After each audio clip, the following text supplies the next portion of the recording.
Howdy everybody, and welcome back to the Trash Fire that is my YouTube channel. And I'm saying Trash Fire today in particular because this is what kind of setup that we're working with today. I think today might be the day that I'm going to be taking my pledges from Patreon from the month of December and throwing down some money on a proper ring light setup because this is getting ridiculous. Speaking of Patreon, a couple months ago, I actually posted a poll for my baby Celeste to vote upon, asking what content you guys actually want to see from me. And the one that was most voted on was actually a Storytime video. This Storytime is about a backwoods photographer that he and I had a miscommunication with, but apparently he did not want anything to do with resolving the issue, so instead I'm making this Storytime video about it.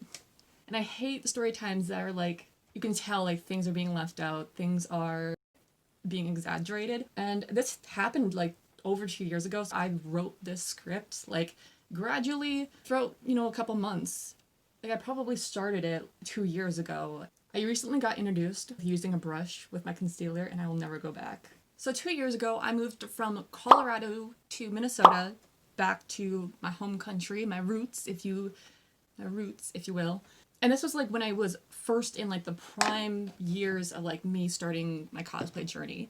So when I moved back home, I looked for photographers, like either like a cosplay variety or even like professionals that have their own studio at their house, whatever. I did have a full-time job, so like I had money in my pocket to spend. So I think I was recommended this guy by like a mutual friend who lived in the area. This guy and I actually had two mutual friends from back in my roller derby like punk rock phase.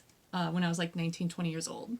Phase like as if it ever went away. Our two mutual friends were like heavily tattooed, they're an alternative couple, and when I reached out to him like, hey, this is who I am, we had mutual friends, but after I reached out to him, I waited like a day or so and he reached out back to me and I got the feeling of like excited, like, hey, like I like your style too, like I'm excited to work with you. Because I did flat out come out and say like, hey, I'm a cosplayer, I came from Colorado.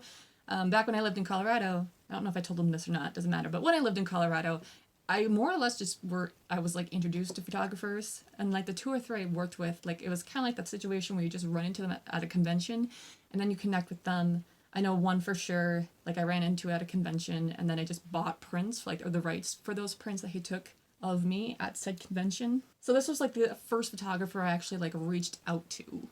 His price started at $125 an hour, which is super reasonable for professional photographers.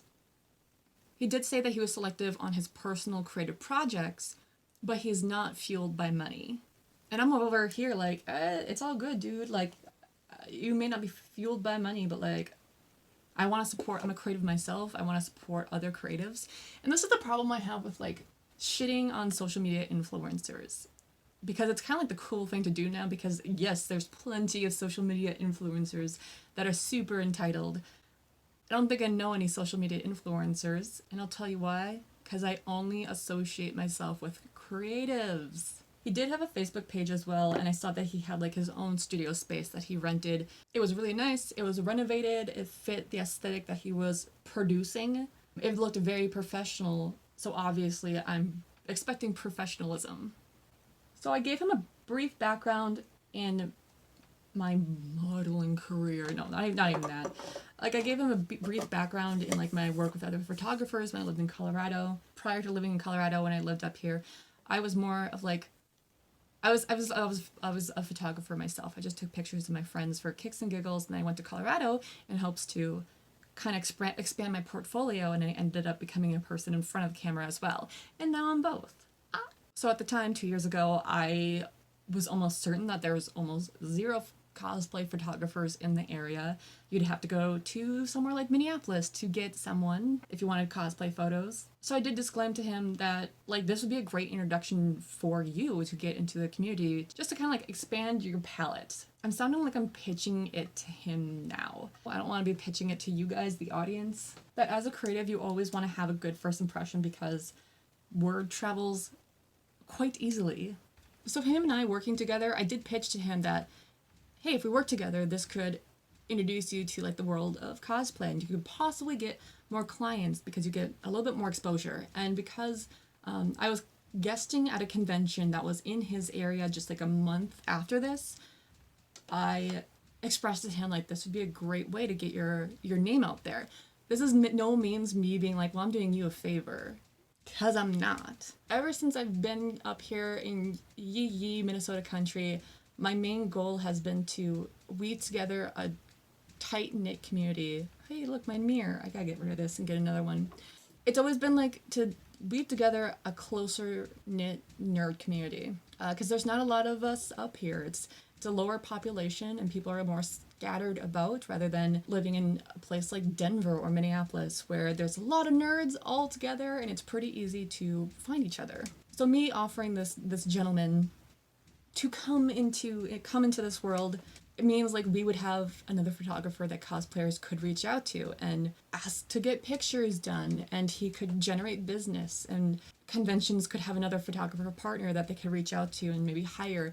That's just me spitballing, and this is whether or not he actually wanted like take people up on that offer, because he did say that he's very selective on like the projects that he does take on. And I think part of the reason why I got the feeling of originally at first that he was excited to work with me is because I'm also this very young, gothic, like alternative-ish chick. But at the time I was more religiously corseting. I had a certain look which I can only express as professional goth because I don't have any tattoos, piercings. I used to have blue hair, but not anymore. So I took the price into consideration. He did say that we could, I felt that we could negotiate. So I told him outright, once a month for the next 4 months. I want to book with you once a month for the next 4 months, because I had a convention guest appearance coming up in February and then in April, and I needed prints and stuff, updated cosplays and so on. I came to this photographer literally with money in my pocket. Like, here, I want to work with you. And I felt as if he wanted to work with me too. And he was like, let's work something out. So I gave him everything I had to kind of offer him as like to sweeten the deal, you know? And full disclaimer, my rule of thumb as a cosplayer, photographer, creative, just a creative in general, is that if you approach someone for their goods or services, you need to be prepared to pay them for their goods and services. Like if a photographer approaches possibly a model or a cosplayer and says, hey, I wanted to work with you, they should be expecting that person to have a fee. And not, I'm talking more like along the lines of professional models that do this for a living. It's like a photographer approaching Gigi Gorgeous, Gigi Gorgeous, and saying, hey, I want to work with you, and then just not expecting them to pay her, but then she's also a model professionally. However, if a cosplayer approaches a photographer and says, hey, I want to work with you, they better be prepared to pay money for their goods and services. Okay, I gotta like start doing my makeup here. And then there are the instances that people just work with each other to help each other out and expand both of their portfolios, and they have a deal or a system worked out, or just looking to collaborate in order to get equal amount of clout. I don't even know, man. I just work here.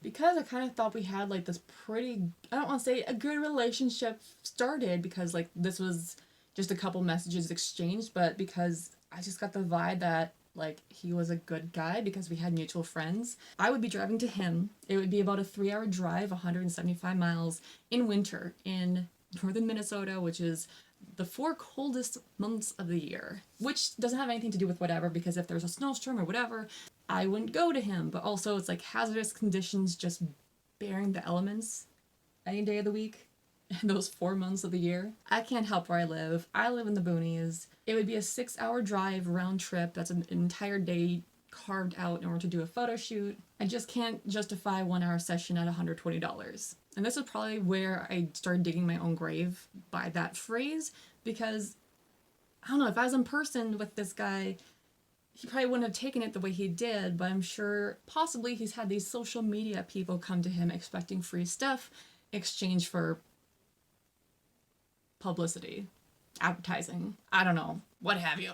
So I will say I am at fault for that, because I did say that. And I assumed we were negotiating, so I laid out everything I could possibly offer him at the time. I told him I will pay him whatever he deems negotiable, reasonable, whatever. I offered him petty little things, such as he could use any photo he takes of me in any kind of promotional material, as long as like I get the rights to sell my prints. That's all I was really concerned about. He was local to the convention that I was guesting at in February, so I offered him to like keep his business cards there, and I will, you know, recommend people who are passing my booth at this local convention to go check him out, whatever. Go book with him. Like, let's get a little contract written up that says I will promote your work once a week between this month and this month, this many times a week, whatever the case may be. Honestly, I would have taken like a $20 discount if he was like, hey, yes, I want you, come, I'm gonna shoot with you for an hour at 105, and then bring some outfits because I want to try some different things and shoot with you, and then those photos will belong to me and I can do whatever I want with them, because he was an alternative cool photographer and I was like a gothic weird pale blonde girl, which is really weird to me even now, like saying it then, saying it now, because back in 2018, 2019, back in 2018, I was like actually doing some recreational like modeling promotional stuff just for like local area events. I did a promotional poster for the Geek Girl Brunch. I did a promotional photo shoot with for Fort Collins Comic Con in 2018. Like I was doing small town promotional things. But Elora, fresh off of that 2018 train, goes to this guy and says like, hey, if you want me to be your test subject, I can do that because I've done this before for free. Both of those like promotional small town hoopla things, they were just for kicks and giggles. And then I got a couple photos out of it that I put on my Instagram. I don't know, right now me like grown, I would feel weird doing that because I have not done like a promotional thing like that in 2.5 years, and I think I'd feel weird offering myself because like insecurity wise I would be like, no, I'm not pretty enough, why would you want me in your portfolio, even though like I'm almost down to the size I was when I lived in Colorado. I've been losing weight, but still like that shame and insecurity, it stays with you. Anyway, let's not get into that. Back in Colorado, I was on another level of confidence and I did not have the skills I have right now. Anyway, I told him, I'll promote you. I will obviously credit you in all of my photos. He can use my photos in any promotional work that he needs. I'll distribute his business cards at a local convention in the town that he also worked in. I would like be his test subject or be his model for whatever while I'm down in the city that he lives in, because it's a 3-hour trip. Which brings back the memory of like when I did a promotion for a local convention back in 2018. I was literally just paid with like photos of that photo shoot. I think I did more promoting for them than like the photos the convention used to like promote their convention. And I was paid in like a $20 gift card to a local grocery store and a jar of pickles. Oh, and that convention too. Like I'm still good friends with the coordinator of that convention, and that convention owner like approached me and my friend and was like, hey, I can't give you much, but like here, do you want to like help us promote our local town convention? And like we lived in a fairly small town. It was bigger than the town that I guested at like that following February. Doesn't matter. It was a very like small community, but we were like, yeah, we want to like help our community, so like we will do whatever. I got paid in pickles. Oh, which brings me to another story. I was back living in Yee country. And I mentioned before that at the time I was just taking pictures of my friends for kicks and giggles. And here, a devil woman approached me one day and was like, hey, I'm going to DJ at a convention pretty soon here. She had a Hatsume Miku cosplay, and she had the audacity to ask me or tell me I could take pictures of her in her cosplay if she wanted, because she knew like I was like playing around with photography stuff and she thought that was so cute. So no fam, I know that feeling of like, bitch, the audacity. So this next part totally blindsided me.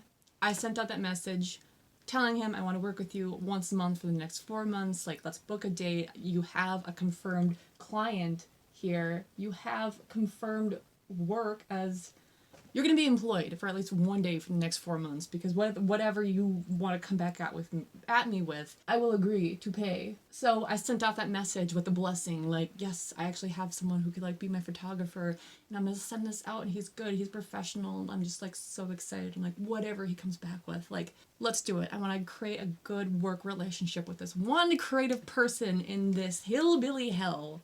So when he sends me a thumbs up emoji, that passive ass thumbs up emoji, blindsided. He writes, I'll pass for now. That's not how this works. You're not gonna get very far coming out the gate with demands before you even meet a person. It has been 2 years since this encounter, and I am still dumbfounded. I know I screenshotted it and I sent it to one of my professional cosplay gurus who, when I first started cosplay guesting, I reached out to her and I was like, okay, what do I need to know? And she gave me like super professional advice and I followed none of it because she was on another level. But she was like, okay, I think you just interpreted that wrong. And I was like, where did I like make a demand? I literally was like, yes, I will, I have money. I felt like Julia Roberts in Pretty Woman. Like, I have money. I have money. I was so enraged and confused and hurt. Like, the audacity. Like, you think I'm that kind of person? Like, how dare you? My inner Karen just erupted. Like, now that I'm older and I'm more confident, I'm now realizing, like, I literally just wrote the script and reviewed this story, and now I'm, like, just going off the rails because as a more confident adult, I am thinking, like, how dare you, sir, for assuming I'm that kind of person? Why am I saying this with a smile? How dare you, sir? Also, it's pretty bold for him to also create that wedge immediately, considering we have mutual friends. I was the bigger person and I wrote back, I apologize, I thought we were negotiating, let me know when is a good time to call. And he left me on red. That's the last I heard of that. I let it go, I let that roll off because masculinity is a fragile thing. Now in hindsight, I absolutely feel like I dodged a bullet because if he's gonna rage out on someone that he has also never met, like, what would the situation have come to be if I would have broken, like, one of our agreements or, like, not really known, like, obviously he's not the best communicator. So what would it have been like if I posted a behind-the-scenes sneak peek of a photo shoot that we might have done on my Patreon and he was not cool with that? If I would have had someone I could just drive to and, like, spend a bunch of money and, like, spend a day and whatever, I probably would have never gotten to the level I am right now, taking my own cosplay photos. And yes, this is one of my favorite ones. In hindsight, I'm really proud of myself at how I handled the situation. As I mentioned before, the only thing I probably would have worded differently is like one thing. But the best way to handle those situations is to conduct yourself professionally, handle yourself with dignity. Don't let the other person see you get mad. And it sucks that you have to hold yourself at that standard, especially as a woman. The point of making this video is not to justify, like, I'm a goddess and this person was an asshole, but rather make you guys aware, like, there's gonna be assholes out there who are gonna misinterpret what you say, and there's gonna be assholes out there who just want to prove a point that social media, blah, blah, blah. Hey, look at that! I remembered to put mascara on. If you like this video, take into consideration possibly liking this video. I also always forget to plug my Patreon, so I'll have that link below because I post every day, every other day. I have little video diary excerpts that last between like 2 to 5 minutes, just telling you guys what I'm up to. And also, it's January, and this is the first month where I'm going to start including all my Patreons that help me make YouTube videos like this. Because right now, in my cosplay career, I have a couple projects that I'm wanting to finish, and I don't need to buy items and supplies for those cosplays. So right now, most of my Patreon pledges are all going into my YouTube content. And let's just have like a little reminder what kind of video setup I'm working with. Because girl, it's lit. Like 4 times during this video, this thing has fallen and it just goes, goodbye. Thanks for hanging out with me, and I will see you next week.